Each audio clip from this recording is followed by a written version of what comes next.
What is going on, guys? Today we're going to talk about aura, a fighter's aura, and how they stack up to past generations and how they stack up to their division. Now, all these guys that I'm going to discuss are current champions in the UFC, but this is my aura meter just so you guys have kind of some perspective.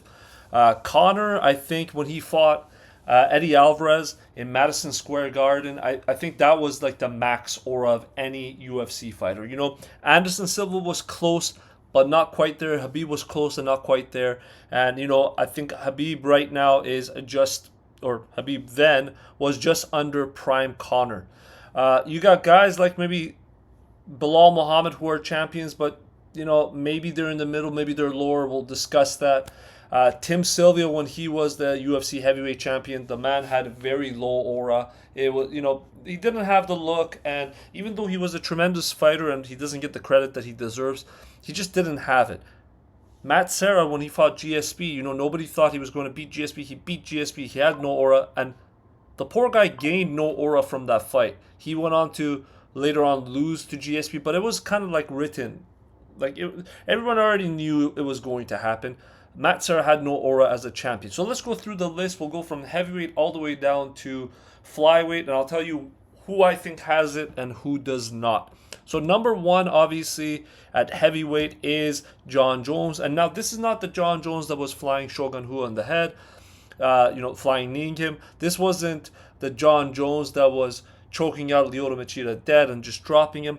This is the current I may or may not duck Aspinall Jon Jones. This is the guy that beat Cyril Gane, and he did it emphatically, but wants to fight Old Man Miocic. So I have him on medium level.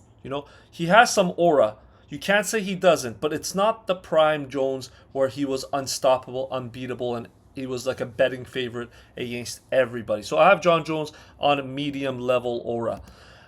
Let's move on to, I think, the guy with the most aura in UFC, the guy who, epitomizes the idea of confidence, the idea of like a stone cold look, and that is Alex Pereira. Poatan is, to me, what aura is. Like, when I think about aura for a fighter, I think Poatan. There's nobody else right now in the UFC that I think has his level of aura.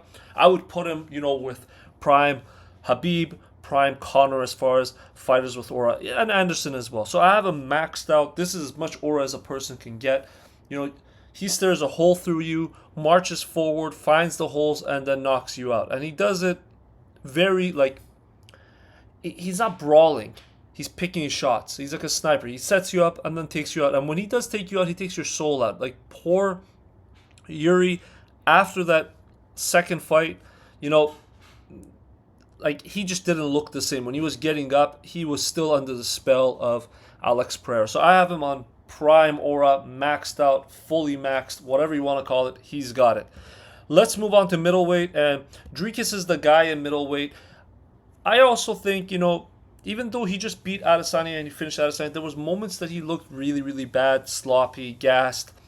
Obviously, he had his work cut out for him with Sean Strickland. I think Sean Strickland in a rematch will beat Dricus du Plessis, in my personal opinion. And if he doesn't, it will be a close fight. I have him on medium aura. I don't think he has it. But, he's had a couple good one-liners with Izzy. He's performed well.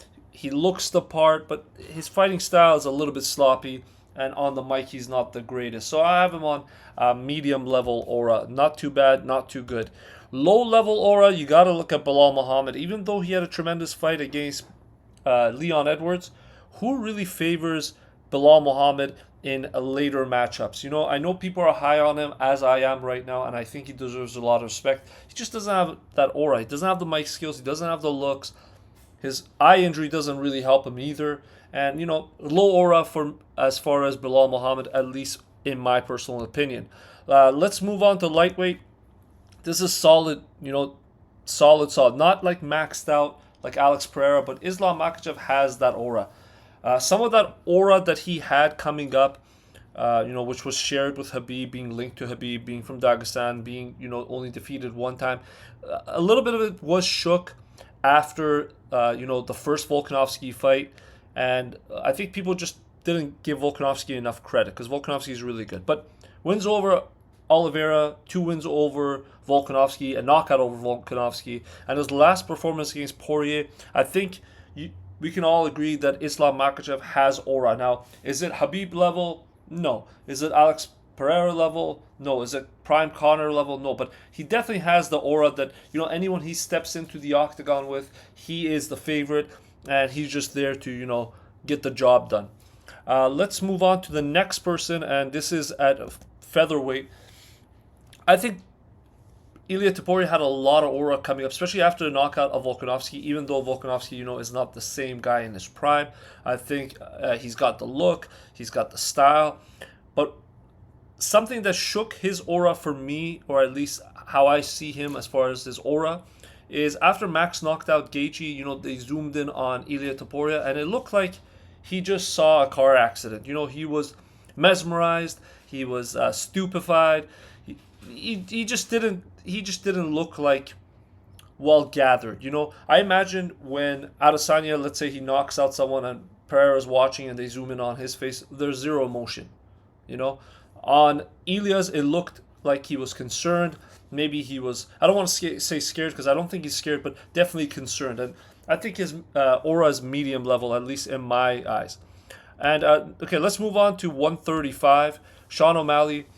They pushed this guy so much, and as far as a fighter goes, he's been damn near flawless. And his last performance was freaking excellent. I know Chito Vera is essentially a mobile punching bag. He follows you and just gets hit and just never falls over. But his fight with Merab coming up, a lot of people are going to pick Merab in that fight, and understandably so. I'm siding with Sean O'Malley. I think he's got the technical ability, the sniper skills to take out Merab, but as far as aura goes, he could be a bigger star. He could have more of an aura, but he doesn't have it. Someone in that division that had a ton of aura and just looked terrifying, looked like unstoppable was Peter Yan. Obviously, he's not the champion, so we're not talking about him. Sean O'Malley, medium level aura, and last but not least, we move on to Pantoja at 125. No aura whatsoever. And this isn't to say Pantoja is not a great fighter. He is. He's tough as nails. He's got the dog in him. He's got everything Leon Edwards doesn't, and that's the dog. That's the grit. He's got the skills. He's got good grappling, solid wrestling, decent striking, excellent chin.